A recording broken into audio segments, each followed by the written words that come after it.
that is one of the weird things about stand-up.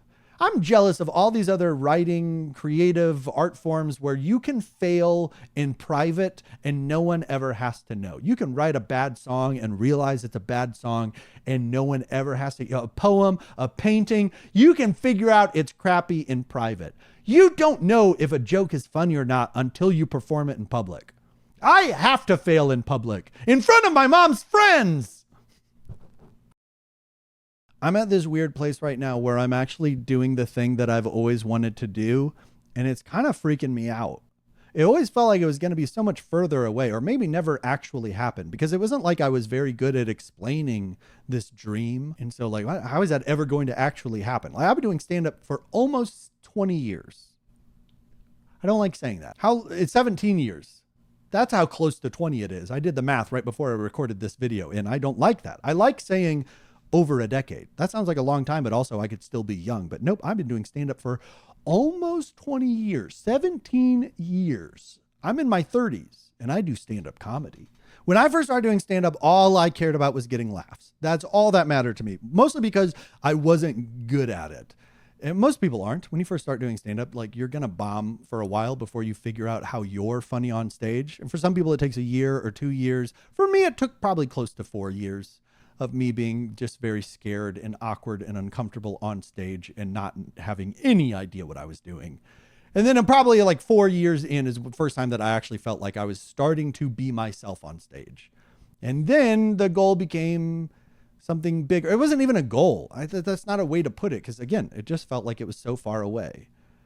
But I saw a comedian, Mike Birbiglia was the first one that I saw do this transition from regular traditional stand-up comedy to like a more storytelling show. And I know that it's not unique to him. There have been so many other performers who have done something similar, and there are others who are still doing it today. But he was the first one that I saw make this transition. And his shows before would be much more traditional stand-up, like a little bit on this topic, a little bit on this topic, whatever I have jokes about. Men and women are different, sleeping, pizza. But then he makes this transition where like all of a sudden his show is about something. And instead of a bunch of little things, he's telling one long story for the whole show. And the name of the show lets you know kind of the themes and ideas of what's going to be in this. And you're watching the whole thing. And you see he'll go off on a tangent and make jokes, but always come back to this main story that he's telling. And at the end of the show, there's like this moment for your heart where you feel something and you're like, I didn't even know that stand-up comedy could do this to me. And then at the very end of the show, you look back on the whole show and you're like, oh my goodness, everything was leading somewhere. It was all heading towards that moment with my heart. And I didn't know comedy could do this. And like any time that I would go see Mike Birbiglia live, I would leave the show just with this like part like excitement and motivation, and part like, I'm a lazy comedian. I need to work so much harder. I need to work so much harder, because his shows are incredible. Man, I remember seeing one and just like there was a joke and a laugh every 30 to 45 seconds. And yet he still found a way to tell a story that had like heart and surprise and just like beauty to it, and still be funny all the time. How loud is my snap? Ooh, my snaps are so much louder than that one. I was doing some really intense snaps. Now that I'm thinking about it too much, I can't do it. It was hard for me to focus as I was doing it, because I was like, these are some good snaps. I can't do it. I had really good snaps. You guys saw it, right?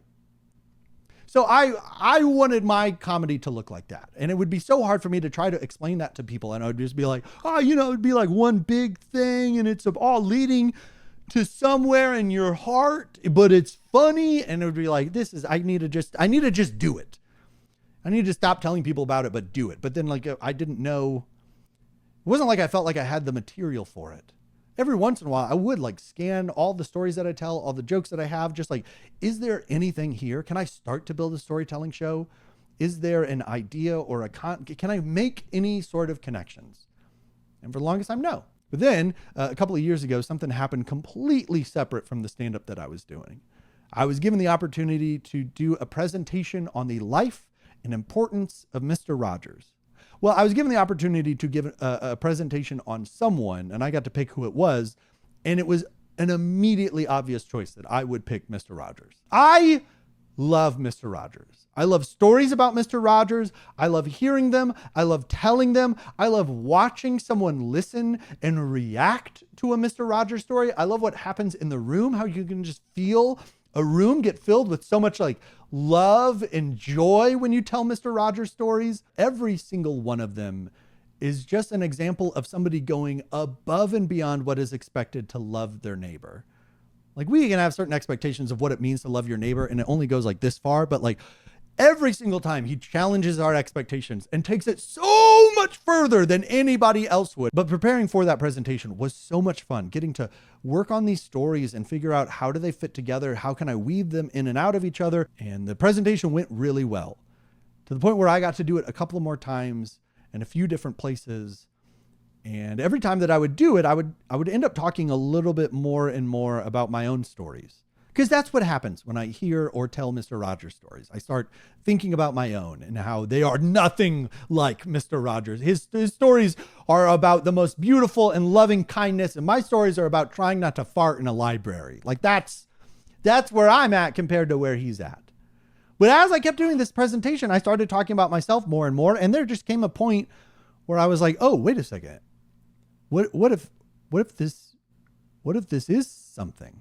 And then connections started to happen, which like to me is one of the most exciting parts of the creative process, is just like when you start to make connections and see that like, oh, wait, this sounds like this. Oh, these things go together. Oh, this could represent this. Oh, this story could lead into this. And all these things that seem so far away and so random, you start to like find the puzzle that puts them all together. And wait a second, when I put these things in one place, maybe it starts to make a bigger picture. Wait a second. Is this what I've been waiting my whole life for? So I started to put together, that made me lightheaded. So I started to put together these stories about Mr. Rogers, stories from my life. What is the time of my life that I felt the closest and farthest away from Mr. Rogers at the same time? Well, probably the season when I was speaking in school assemblies. And I felt so awkward and scared and uncomfortable, and I wanted to offer hope, but I am so scared these middle schoolers are going to bully me for my butt. It was a wild time, and I feel like I've got some pretty good stories of some crazy things that happened during school assemblies. So what if I take stories about Mr. Rogers and I compare it to those stories? And I, in school assemblies, would talk about mental health and the awkwardness of sometimes feeling like you're trying to offer hope to people when you yourself don't even know if you have hope. And when I hear Mr. Rogers, I am filled with hope. But like when I am living in my own life, I don't know if I'm necessarily all that filled with hope. And that struggle also seemed interesting and seemed like it fit in with everything else that I was talking about. And so I had stories about Mr. Rogers, stories about school assemblies, and then stories of my struggles with my mental health. And it felt like, oh, wait, this is a thing. And I started outlining it and putting the stories together. And it was like getting so excited because this might be something, but I wasn't 100% sure. So I needed to test it out. And so in January 2024, I set up some free shows down in Texas, Houston and San Antonio, and just invited friends, family, some people who've been following me for a while. And I just said, like, can you come and watch this thing? It's going to be free. So like have low expectations. So it's a work in progress. And I just need to see if this is something. That is one of the weird things about stand-up. I'm jealous of all these other writing, creative art forms where you can fail in private and no one ever has to know. You can write a bad song and realize it's a bad song and no one ever has to, a poem, a painting, you can figure out it's crappy in private. You don't know if a joke is funny or not until you perform it in public. I have to fail in public in front of my mom's friends. So that's what happened in Houston and San Antonio. I did the shows. I learned a lot, and I was able to go back home and work on the shows all spring, writing, going to open mics, trying to find new jokes, new places for laughs. How do I structure this whole thing so that in the summer of 2024, I did a bunch of shows in Wichita, Kansas at this tiny little improv theater called the Flying Pig. And it was perfect, like seat maybe like 50 people. I was able to do multiple shows to get the repetition in, to like work it out. And with those like intimate shows, like I feel like that's a perfect place for this type of show. That it's heavy, it's serious, it's funny, it's silly, and like it's just nice, everyone being all crammed together. And those shows, that was the first time that I was like, oh, it's a real show. That is a real show that was actually worth spending money on. If I tried to charge for the shows in January, I would have, if I had paid $15 to see the show that I did in January, this is too confusing. Why am I trying to say it like this? Basically, if I was an audience member in those January shows that were works in progress, and if I had to have paid money to see that show, I would have been so mad. I would have been like, that was not worth $15. But the shows in June, that was the first time that it was like, oh, I think it's a show. They laughed. Some people cried. They were with me the whole time. I think that's a real show. And it was very exciting to then get ready for more shows and later in the fall and into the next year, and to see every single time that I've done the show, there have been tweaks, there have been changes, there have been improvements, and to like feel the audience's reactions getting bigger and bigger and bigger. And then also the stories that I get to hear after all of these shows. It shouldn't surprise me at this point in my life how many people have been affected by suicide. It still does surprise me. After these shows, I have a lot of people, whether it's they themselves, they've lost someone, they care for someone. It's crazy the effects that suicide has, and it just like goes so much wider than we might think. Because I feel like there are so many places where we talk about that topic as if it is something that is happening far away to people that we do not know. And it is so cool because like that is part of the hope. I keep saying like it is a fun night out that could lead to some important conversations. And the conversations that I've got to have with people after these shows, that has been really special. It's been very cool to watch the show grow and change and evolve, and to see audiences come and check it out. And I hope that's what happens this fall. September, I'm going back on tour with my show, Strong Feelings About Being Alive. And September is National Suicide Prevention Month. It's part of the reason why I chose that month. It's going to be a lot of fun.